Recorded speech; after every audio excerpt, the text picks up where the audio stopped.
আপনারা যদি আমাদের সাথে থাকেন, আমাদের সহযোগিতা করেন, ইনশাআল্লাহ আমরা সবাই একসাথে হয়ে আপনাদের যতগুলা বলবেন সব দিকে আমরা থাকবো ইনশাআল্লাহ। কি বলেন ভাই? এ পর্যায়ে বিশেষ অতিথি হিসাবে আমাদের সামনে বক্তব্য নিয়ে আসবেন জনাব রায়হান আহমদ ভাই, সাবেক ইউনিয়ন চেয়ারম্যান ও বাংলাদেশ শ্রমিক কল্যাণ ফেডারেশন অঞ্চলের সেক্রেটারি।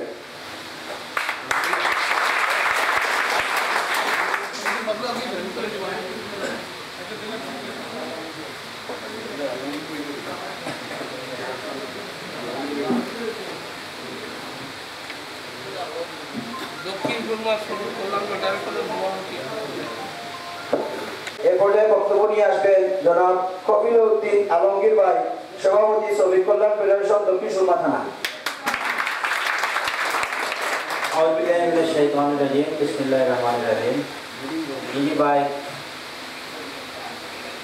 শ্রমিক কল্যাণ ফেডারেশন কর্তৃক আয়োজিত আজকের এই মতবিনিময় সভায় সম্মানিত সভাপতি উপস্থিত, আজকের অনুষ্ঠানে সম্মানিত প্রধান অতিথি, বাংলাদেশ শ্রমিক কল্যাণ ফেডারেশন সিলেট অঞ্চলের সম্মানিত সেক্রেটারি, সাবেক চেয়ারম্যান জনাব রেহানুদ্দিন রায়হান ভাই, উপস্থিত বাংলাদেশ শ্রমিক কল্যাণ ফেডারেশন সিলেট মহানগর শাখার সম্মানিত সভাপতি, কেন্দ্রীয় সহসাংগঠনিক সম্পাদক অ্যাডভোকেট জামিল আহমদ রাজু ভাই, উপস্থিত বাংলাদেশ শ্রমিক কল্যাণ ফেডারেশন দক্ষিণ জেলার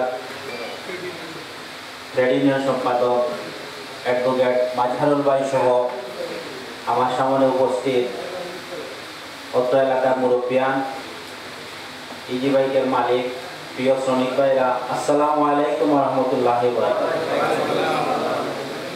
আপনারা আজকে যে দাবি নিয়ে এখানে সবাই একত্রিত হয়েছে, আমরা কিছুদিন আগে আমার আব্দুল কাইয়ুম ভাইয়ের সাথে এই ব্যাপারে আমার কথা হয়েছিল। যাই হোক, আলহামদুলিল্লাহ আপনারা উদ্যোগ নিয়েছেন, আমরাও আপনাদের সাথে আজকে এখানে একত্রিত হতে পারেছি। আপনাদের এই দাবির প্রতি আমরা সমর্থন জানানোর সুযোগ পেয়েছি, সেই জন্য মহান আল্লাহ রব্বুল আলামিনের শুকরিয়া আদায় করছি। আসলে আমরা 1971 সাল থেকে এই পর্যন্ত এই দেশ স্বাধীন হয়েছে 53টি বছর, কিন্তু বিভিন্ন বৈষম্য, নির্যাতন, লুটপাট, হত্যা, খুন, গুম ইত্যাদির কারণে আজকে আমরা এই দেশের সাধারণ নাগরিক, এই দেশের জনগণ, এই দেশের শ্রমিক সমাজ, ছাত্র সমাজ প্রত্যেকেই আমরা বৈষম্যের শিকার। যার কারণে বিগত এই যে জুলাই আন্দোলনের এই দেশের ছাত্র জনতার রক্তের বিনিময়ে আজকে আমরা এখানে মুক্তভাবে কথা বলার সুযোগ পেয়েছি। না হলে এখানে এভাবে মুক্তভাবে কথা বলাও আমাদের জন্য একটি বইয়ের কারণ ছিল। আমরা আশা করব আমাদের আজকে এখানে নেতৃবৃন্দ উপস্থিত আছেন। আমাদের মাঝার ভাই বলেছেন একটি আইডেন্টিটির দরকার। এই আইডেন্টিটিকে আমরা ধারণ করে এখানে যে নেতৃবৃন্দ আছেন, এই নেতৃবৃন্দের নেতৃত্বে আমরা এই সিলেট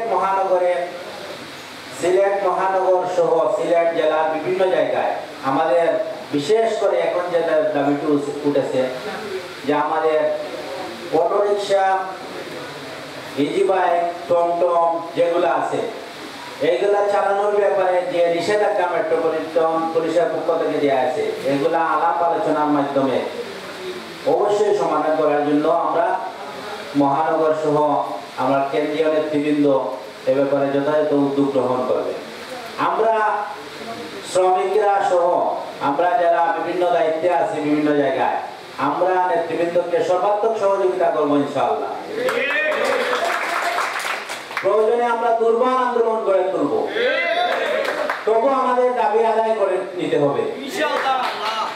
এই যে আমাদের আজকে এখানে আমাদের দাবির জন্য একত্রিত হতে হয়েছে, কালকে হয়তো আমাদেরকে মানববন্ধন করতে হবে, এরপরে হয়তো আমাদেরকে সড়ক অবরোধ করতে হবে। এগুলা কেন করতে হচ্ছে আমাদেরকে? আমাদেরকে আল্লাহ রাব্বুল আলামিন সৃষ্টি করেছেন, আমাদেরকে একটি অধিকার দিয়ে সৃষ্টি করেছেন। আমার এই রাষ্ট্রের কাছে আমার অধিকার আছে, এই সমাজে আমার অধিকার আছে, কেন আমি অধিকার থেকে আজকে বঞ্চিত? এই বিষয়গুলো আমাদেরকে অবশ্যই চিন্তা করা দরকার। আজকে আমি একটি দাবির জন্য এখানে একত্রিত হলাম, আবার এই দাবিটা যখন পরিপূর্ণ হয়ে গেল, তারপর আমি আর এই ব্যাপারে কোনো উদ্যোগ নিলাম না, মানুষের অধিকারের ব্যাপারে আমি গাফেল হয়ে গেলাম। কিন্তু পরবর্তীতে দেখা যাবে যে আমি আবার সেই সমস্যার সম্মুখীন হচ্ছি। একত্তরে এই দেশ স্বাধীন করেছিল ছাত্র জনতা, আবার কেন আমাদেরকে স্বাধীনতা অর্জনের জন্য সংগ্রাম করতে হলো, আমাদেরকে কেন জীবন দিতে হলো, আমাদের যুবকদেরকে, ছাত্রদেরকে, শ্রমিকদেরকে কেন আবার জীবন দিতে হলো? এই যে আমাদের এই জাতি ঘুমিয়েছিল, সেই জন্য আজকে আবার পুনরায় আমরা স্বাধীনতার জন্য আমরা সংগ্রাম করতে হয়েছে। তাই আসুন, আমাদেরকে ইসলাম যে অধিকার দিয়েছে, শ্রমিক কল্যাণ ফেডারেশনের অধীনে থেকে আমরা ইসলাম যে অধিকার আমাদেরকে দিয়েছে, সেই অধিকার অনুযায়ী আমরা আমাদের নিজস্ব পরিমণ্ডলে কাজ চালিয়ে যাই। অবশ্যই আমরা প্রত্যেকটি সেক্টরে আমাদের দাবি দেওয়া অবশ্যই আদায় হবে। এই দেশ যদি একটি সোনার বাংলাদেশ হিসাবে গড়ে ওঠে, এই দেশ যদি একটি দুর্নীতিমুক্ত, ক্ষুধামুক্ত, দারিদ্র্যমুক্ত দেশ হিসাবে গড়ে ওঠে, তাহলে আমাদেরকে দাবির জন্য রাস্তাঘাটে আমাদেরকে সংগ্রাম করতে হবে না। সেই জন্য আমাদেরকে ফিরে যেতে হবে আজ থেকে 1450 বছর আগে যে বিধান নিয়ে আল্লাহ রাসূল সাল্লাল্লাহু আলাইহি ওয়াসাল্লাম এই ধরনের আগমন করেছিলেন, সেই বিধানের কাছে আমাদেরকে ফিরে যেতে হবে। এছাড়া আমাদের আর মুক্তির কোনো রাস্তা নেই। এই আমাদের শ্রমিকদের সমস্যা সমাধানের জন্য বিভিন্ন সময় বামপন্থী আন্দোলনের নেতৃবৃন্দ বিভিন্ন দাবি দেওয়া নিয়ে আমাদের সামনে আমাদেরকে সংগঠিত করে অতীতে আমরা দেখেছি আন্দোলন চালিয়েছে। আজ পর্যন্ত কোনো আন্দোলন কি সফল হয়েছে? সফল হয়নি। কোনো দাবি আদায় হয়েছে? শ্রমিকের ভাগ্যের পরিবর্তন হয়েছে? কিছুই হয়নি। সুতরাং একমাত্র ইসলামই পারে মানুষের ভাগ্যের পরিবর্তন করতে, ইসলামই পারে মানুষকে প্রকৃত মুক্তি দিতে।